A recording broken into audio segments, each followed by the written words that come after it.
दृश्य एक सच्ची घटना पर आधारित। कहानी शुरू करने से पहले हमारा चैनल सब्सक्राइब करना मत भूलना।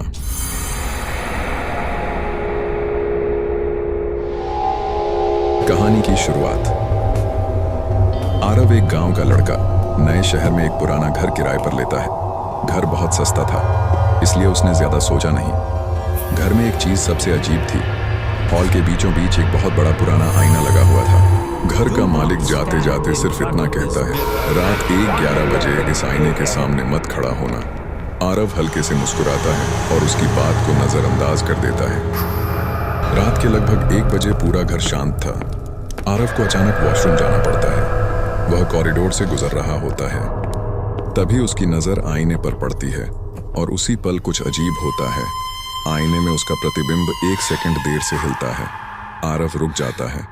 वह सोचता है शायद यह रोशनी का असर होगा और फिर वापस अपने कमरे में चला जाता है। अगली रात आरव की जिज्ञासा बढ़ जाती है।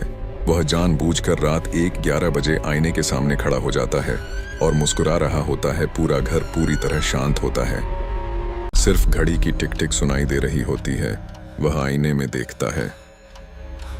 आरव खुद गंभीर खड़ा होता है। वह आईने में देखता है। आरव खुद गंभीर खड़ा होता है। अचानक आईने पर हल्के हल्के अक्षर उभरने लगते हैं। मुझे मत देखो। आरव घबरा जाता है। आईने में उसका प्रतिबिंब अजीब सा मुस्कुराता है। ये देख के आरव डरने लगता है। वह पीछे हटने लगता है, लेकिन आईने में उसका प्रतिबिंब उसे इशारा करता है, अंदर आओ। आईने की सतह अब हल्की हल्की हिलने लगती है, जैसे वह पानी हो। आरव डरते हुए भी आगे बढ़ता है और अपना हाथ आईने पर रख देता है। अचानक उसका हाथ आईने के अंदर चला जाता है, जैसे वह कोई शीशा नहीं बल्कि पानी हो।